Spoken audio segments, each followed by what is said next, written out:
difference in these bikes. The stock bikes, you can build one for not a lot of money, and that's a good thing, because it means anybody can compete. Not anybody, but, you know, it's a level playing field, if you like. Well, certainly Jordan Simkin now has squeezed his way through to the front as we watch the battle for placings going on. We've got Day, Lodge and Ogden, Hastings in 6th, Cooper 7th, Paolo Fisher and Adam Lyon rounding out the top 10. And look at the crowd of them rasping their way up Harewood Hill here. This is sort it out, boys. Yeah, and this is what we've come to expect from Superstock racing in general, but especially the 600 class with the young lads, you know. And a lot of these guys haven't done that much racing, you know, and they still don't make a lot of mistakes. They're keen, and, you know, I love this class. Oh, and we got a faller. 24, that is, yeah, that's Jordan Gilbert, I think. Jordan Gilbert on the Team Haribo Star Mix bike, so the second of the Haribo Star Mix riders, Jordan Gilbert, has gone down. That's a shame for him with his teammate riding in 2nd place. That's not what he wanted. That's 16-year-old Jordan Gilbert riding his first ever 600cc race and his first ever race at a BSB round. Yeah, the good news is he got up, lost the front going around Druids. It's a thing that if you've never done, you will do if you race bikes. It'll happen eventually, and yeah, not a lot of damage to him or the bike in that incident, I think. Number 7, James Lodge, still riding for the same Motor Breakers team, but they've swapped from Yamaha to Kawasaki. Yep. Fastest race lap now for Matt Ogden, number 64. Ah, interesting. So he's beginning to make inroads then. Matt Ogden, number 64, finished 3rd in the 2012 BMC Premier 600 Championship. So, as I said, another newcomer to this BSB scenario. Yep, came off 4th on the grid, so he was front row, but it was almost a full second behind Paul man Jordan Simkin.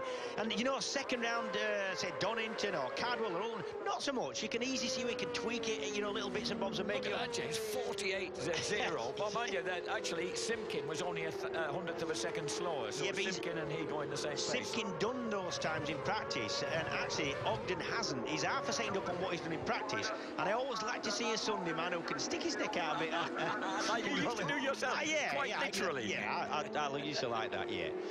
So they're certainly proving that then. Mad Ogden, there he is, 3rd man in that picture. There he goes through in 3rd place. He's followed by number 7, James Lodge. And then Twister Hastings has pushed the Elite Kawasaki through into 5th place, ahead of Levi Day, number 57. You know, the problem you get, and you don't get it that much here at the Indy circuit brands, but you know, if you're going half a second or a second quicker than you ever have done in practice, your bike tends to be a different bike. You're on a different line, it's wobbling in different places, you're using more suspension, you're braking in different places, so you're kind of going into that unknown territory kind of area, you know, and it's I still like to see it, though, I've got to say. As they launch up the hill once again, battles going on the way down the field here. And I've Callan Cooper, of course, on the bright orange bike, a former motocross starlet, is from the Isle of Man, and he's something of a protege of Neil Hodgson's, no less, at the moment. Neil mentioned this to me before I came on. He said, don't forget to give my man a bit of coverage. There he is in black and orange. Yeah, obviously, Neil Hodgson lives in the Isle of Man now, and if you're going to have a mentor, you could do a lot worse than Neil. Incidentally, after finishing 19th in 2011 in the British 125 GP Championship, now the Motorstar Championship, Callan Cooper actually took a step back into the Thundersport scene in 2012, and he ended up as a triple champion. That's probably in the Aprilia 450 Challenge, the 650 Open and the Super Twins. So that seems a pretty sensible move, and then to kind of regroup and come back with your confidence restored. Yeah, and you know, that's 3 different classes, and quite different classes. It's yeah, respect to the man. He's had some busy weekends, I'll tell you. Well, he's a very bright, keen young man, and look at the way number 101, Callan Cooper's pulling away from 57 Levi Day, the 23-year-old Australian. I guess if you're going to go to the expense and trouble of coming over to race from the Isle of Man, you've already got quite a lot of time and money invested just to get to the meetings. You might as well do 2 or 3 classes. So Callan Cooper is now, we've got Simkin, Collier, Ogden, top 3. Lodge, Hastings, Callan Cooper now in 6th place and pulling away from Levi Day, number 57. Levi Day, incidentally, the 23 Australian from Mount Gambier in South Australia. What I love, though, is his current hometown is Doncaster. There's an entertaining contrast. Yeah, well, we don't know what was it? Where's he come from in South Africa? Mount Gambier. We don't know what that's like. That might be... It is, because I was astonished to find that Wollongong is pretty similar to the kind of industrial towns of the north of England. Yes, it is. I've been there. Although, having said that, it has got a nice sort of seafront and you know, warm beaches and all that kind of thing, which Doncaster definitely hasn't yet. I think Doncaster's got the River Rother, has it? Yes, it has. Yes, very good. Oh, Don, it's a River Don. Good Yorkshire lesson, thank you. So we're already approaching half distance of this race, and the front three are closing on. This is Joe Collier is beginning to tweak. 47.983. He took 0.4 of a second out of the leader on that lap. Yeah, so suddenly Jordan Simpkin has company. Yes, and Ogden, you know, they're all lapping within nothing of each other, all within a couple of tens. Now then, we had the long look back there from Jordan Simpkin. Does that mean he's got something in reserve which he's now going to produce? Or was it looked cool and casual, it didn't look anxious? Well, Ogden's got to watch out, because if he concentrates on that helmet and colour scheme in general too long, his eyes are going to go funny. Now Collier seems to have the speed on this new Triumph. So the Haribo Star Mix Triumph, the new boy, Joe Collier, then dropping down Paddock Hill Bend, up Haywood Hill now to Druids, closed down again on that lap with a 47.942. Yeah, and you know, I've been really impressed with this new 675 Triumph. It's all new bike. You can see that instead of this exhaust exiting under the seat, the most obvious thing is the exhaust comes out the side, the right hand side of the bike. The seat's different. There's lots of differences to the bike. The engine's a lot different. It's higher revving, and they've addressed a lot of the problems. Not problems, but the issues they had with the older bike, and this new bike is fantastic, I've got to say. I think it's possibly the best bike in this class. So certainly Joe Collier is now. Let's check out the lap times again. Simpkin responded on that lap as they whistled across the line this time. It's 47.9 against 48.0. Absolutely nothing in it there, about thousandths of a second. And I'm not sure whether Collier should be not trying to pass. He keeps getting... Oh, he wants to. Yeah, has he gone wide? He has a little bit. He has a little bit. And this is what I'm saying. With his experience, and I think, you know what, he's not got much to worry about from behind. Ogden looks like he's not just got the pace to stay with him at this point. He wants to look at his signals, does Collier, and just sit behind Simpkin. That's what I'd be doing, and coming up with a plan, not kind of harrying him and rushing and making any issues for yourself or for the ride in front. So the second place man, Joe Collier, on that distinctive blue and white Haribo Star Mix Triumph, racing right behind the even more distinctive motorcycle just in front of him, that has more of an essay than a title to its name. Jordan Simpkin, the team AHR Go Racing Developments Yamaha, which has used up every tin of Dulux that could lay their hands on, I think, from head to toe.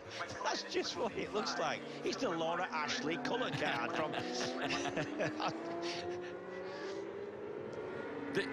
The Collier, this guy in second place, yeah. He spent 7 years as a successful youth motocross rider.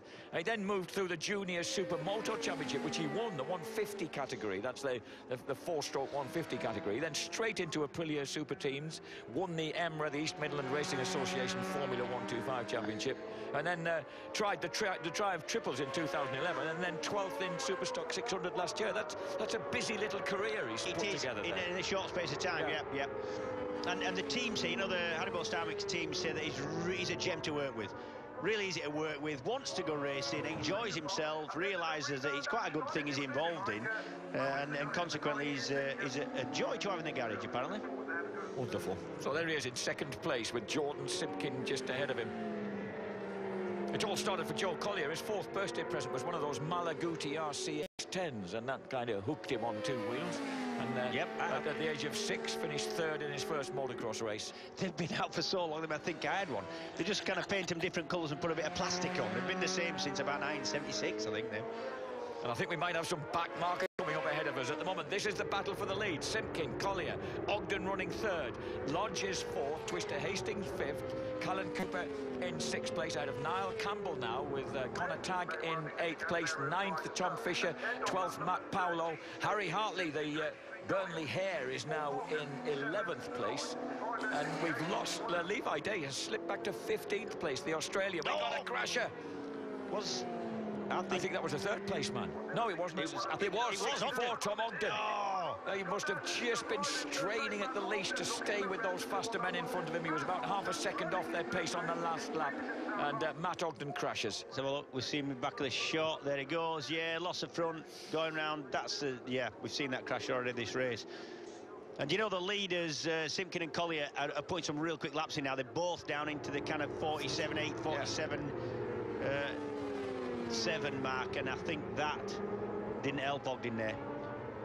So Ogden has gone out of third place. That means the James Lodge of the two Lodge brothers, Jonathan and James. James Lodge, twice British 125 champion, is now inherited that third place ahead of Twister Hastings. Of course, while we've got time, James Lodge and Jonathan Lodge have a caravan, a rather oldish caravan, that they leave up at my place because I've got more room, and it's been stuck in a field since this meeting here at the end of last year, and it was under a snowdrift. They came to pick it up, and it took us, honestly, 2 hours to dig the thing out with shovels. Hey up, we've got somebody else off. And Stamper's gone down. Stamper stamped himself out of the race. Rated Dan Stamper. He's all right, perfectly all right. Same corner, same place, it's the same thing. What you've got there, you know, the lean angle, you've got a lot of lean angle. It's not a fast corner, but you know, the bike's right on its side. And the McCrory Racing Kawasaki, that he just inched into the points in 15th place. He just got the better of Levi Day, moved into 15th place, so hard luck. Just outside the points at the moment in his end. Here's the reigning motor star British champion, Luke Hedger. Bushy's in 16th place. Look at the gap of the leaders over the next bend through. We're on the 16th lap of 22, so we're pretty much getting to three-quarter distance.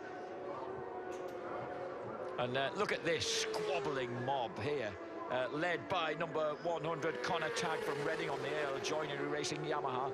But I think you could say he's got some company there. Look at this. Oh, that's gone down. That's a big crash. Wow. And do you know what? That is a classic kind of clearways crash. You're changing direction. You've got to touch the brakes as you go over straight up and lay it into the right-hander clearways. And that's a really tricky timing thing. And he got put a little bit wide. Watch this. He's kind of on a wide line, and he's gone really wide, and he still had a lot of brakes just to try and bring it back in and not lose any time. I think that was an Appleyard McAdam bike, wasn't it? It was. And it's second hand now. That might have been Matt Paolo. It might have been the young Scots from East Kilbride on the Colin Appleyard McAdam Yamaha. Yep. I'm fairly sure it was. And look at the photographer in the background there. Did I get that? You know all about that, I do. Simpkin versus Collier at the front as they come up, and they're getting in amongst more and more back markers now around this fiendishly short, snappy Brands Hatch Indy circuit. Yeah, and they'll both be thinking, right, back markers. And you see back markers when they come into view as an advantage. You can use them to your advantage, but you've got to catch them in the right place. And sometimes you can engineer that a little bit, you know. You don't want to get caught behind them when you can't get past safe. And this is, I don't know whether this is going to be right now for Simpkin. He's going to have to go around the outside. He's gone wide, and that has cost him time. Look, and you can see that Collier's already made the best of that. But Collier's got to get past him clean now, and Collier might just catch him at the end of his straight into Paddock Hill. Oh, and yeah, that is going to turn out. No, both of them are going to have to go inside. But look at that. Yeah. Collier surprises Simpkin and dropped from Paddock Hill. Yeah, sits up the back markers and finds himself in the lead, but up the hill to Hale to Druids. Yes, he hangs onto it pretty tidily. Classic case of Collier getting the best run through those back markers. And sometimes you can't do anything about it. It's just luck. But sometimes you can. Look at the amount of colour bleed our television screen gets off that helmet of Simpkin. Yeah. It's amazing. So those two have thrust their way past the back markers. They'll have more to deal with any minute now as we enter the closing stages of the opening round of the National Superstock 600cc Championship in association with Black Horse. Yep, 3 laps left at the end of this one. That's a lot less than 3 minutes of racing. There's more back markers coming into view, and they could play a major part in this race. And once again, this time, Collier surely aware of Simpkin on his inside, but he still goes for the wider line into Paddock Hill. If I was Collier, I'd want to get to those back markers first and have a right go on where I could choose a little bit, you know? So, can he assault them downhill from Druids? He needs to be getting at least he's got a good tight line. Perfect, but look at this. Simpkin comes for the inside line. Good move by him, but not quite tight enough. Let's have a look. Collier works it beautifully. It does, but I think Simpkin's going to get past as well. Yep. He needed to do. That was critical, because that would have cost him this race, with 2 to go at the end of this one. And that was Josh Corner from South Shields who got muscled past there, and the two of them now, 2 laps to go. Great start to the National Superstock 600 Championship. It is, it's a clean fight now, Jack, because I don't think there's any more back markers going to play a part. Who's your money on then? I think probably Simpkin at this point, I've got to say. It looks pretty strong. Collier seems to have adapted to kind of triumph lines rather well. He's got some big, wide, swooping lines. They're the lines if you want to put a fast lap in and to go quick round the circuit. But if you're defending, yes. The survey says defend. So the boy who just turned 18 on the 10th of March, the 10th of last month, Joe Collier leads the way. Comes from Colville in Leicestershire. And you know what? There is backmarkers. I got it all wrong. They are going considerably quicker than the rest of the field. There's another backmarker. He just might play a part. Collier now is thinking, well, Simpkin's thinking, where can I get past it? But I need a plan. Collier's thinking, get your head down. There's nothing I can do. One lap to go. I've just got to put a clean lap together now. Dropping down through the fabulous Paddock Hill. Now then, up towards Aylward Hill. He needs to get the same move here. He needs to tuck inside at Druids. He needs to get around the outside. He needs to be going around the outside of the back marker and getting up the inside. Oh, right, OK. And the back marker very, very sensibly sits up, realises the boys are there. Yep. Here's the howl of the Triumph Triple. Lets them through. Now it's all down to the run along the Cooper Straight. We go left into Surtees. We flick it right into McLaren's. Round Clearways and the Clark Curve. And at the moment, Collier's looking strong. If he holds a good line through the triple apex corner here, it's surely going to work for him. Oh, Collier in his debut for the team Haribo Star Mix. Collier's going to win it. Triumph team is going to take it. And he takes it brilliantly from Simpkin by exactly 1/10 of a second. Good race. Really good Terrific race with a lap record actually set by the unlucky Matt Ogden at 47.516 seconds when he was straining to get on terms with those two. Great race. And look at what's going on here. We've got Lodge, Hastings, Cooper across the line. That's the top 5, and this is the rest of them. Wallop across the line like that. That's Niall Campbell, Fisher, Wilkinson, Levi Day recovering from 15th to 9th. Gets the better of Robertson, Adam Lyon in 11th, Connor Tagg in 12th, and Bushy Hedger in 13th place out of Tommy Dale and Grant Whitaker, a former race winner, of course, last year at Alton Park, the lad from Halifax. So that was an astonishing race. Certainly that race for the line amongst that crew right through to 15th place. But a win then for Joe Collier on his debut with the team Haribo Star Mix team. That will bring a big smile to the faces of Derek Sanders and James Jackson, the lovely guys who run the Ride Now Racing company.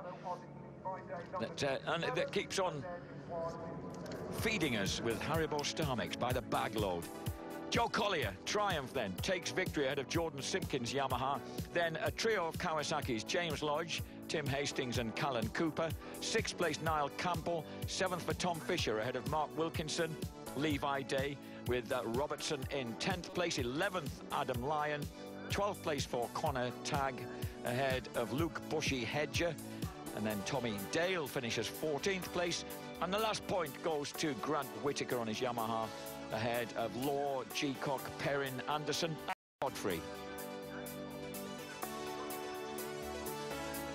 So the championship standings pretty simple after the one race. 25 points go to Joe Collier and Haribo Star Mix. First of 13 races in the series. 2nd place for Jordan Simpkin on his Yamaha. 3rd place for James Lodge on the Motor Breakers Kawasaki. 4th place for Twister Hastings on the Team E-Lights Kawasaki, and then 5th place for Callan Cooper, number 101 on the JDF Racing Kawasaki, all the way over from Ramsey on the Isle of Man.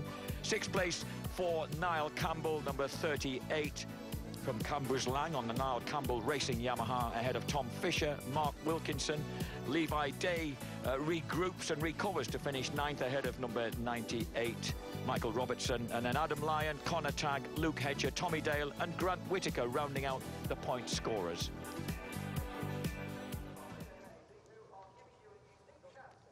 So a great race to open up the National Superstock 600 Championship, now on Pirelli tyres, of course, in association with Black Horse. And a great start by Haribo Star Mix Triumph, the best start they've ever made to a series, puts them right there at the top of the championship table with new boy Joe Collier. Well, Motor Breakers, James Lodge is here, our 3rd place finisher. James, you found the podium, first time out this year. You've got to be happy with that. Yeah, pretty happy. Sort of ended up on my own. It was a bit of a lonely race, but I just kept trying to sort of set consistent lap times, keep an eye on the guy behind me. We were lining 4th, and 3rd place guy crashed out, so a bit of a fluke, but still a solid result, so I'm happy with that. Take a podium any way it comes, eh? We'll let you go to the podium. Well done. Yeah, just big thanks to Sean and over Motor Breakers team as well. Done a fantastic job all weekend. Great to see you up here. There we go, third place finisher James Lodge. Our second place man was Jordan Simpkin. Well, right up until the end there, Jordan. Looked like you had a game plan. Was the win ever on, do you think? I felt like I could have won it. Then towards the end, Joe was staying with me for the whole lap, or the whole race, sorry. But credit to Joe for winning the race. I tried my hardest. I don't know what else I could do, really. No, absolutely. It's a mature thing to say after what was a very mature ride. Must look good for the rest of the season, though. Oh, definitely. After having pole in both sessions and then having such a good race at the front, I definitely feel that the championship could be in order. But I suppose it goes one round at a time. Absolutely. We'll let you go to the podium. Very well done, Jordan. Jordan Simpkin. I'd just like to thank Andy Helton from Helton Homes, Mark from Go Racing Developments, and Oliver Wells. Nicely done. Off you go to the podium then. And now our race winner, Joe Collier. Massive smile on you. Best start ever for Team Haribo Star Mix. That Triumph is a bit of a weapon out there, isn't it? Yeah, it's real good. But we're just struggling top end, so I just followed him and waited for him to tire a little bit and paid off in the end. It was a bit of luck, really. Doesn't really matter, though, how good the bike is. It still has to be ridden. You're happy with your performance? I don't think there's much more that we could possibly expect from you, is there, Joe? No, I was really happy with that, really, because I got out there in first and I didn't... Well, everyone wants to be first, but I didn't really want to be first because everyone's behind you, you're all trying to battle. I'd sooner sit behind someone and watch the pace and then try and build on it instead of be the pacemaker. So, yeah, it's real good. I love that. That's real good, yeah. As a debut, it doesn't get much better than that. We'll let you go and enjoy the podium. Very well done. Yeah, it's real good. Can I say a massive thank you to SM UK, Triumph World, Harley World, and my dad and Haribo and everyone, really. It's real good. Real good. Nicely done, Joe. Off you go then. You can go and take the plaudits up on the podium, and whilst Joe and the rest of them make their way up to the podium here at Brands Hatch, we'll just take a quick look at the many highlights from the race.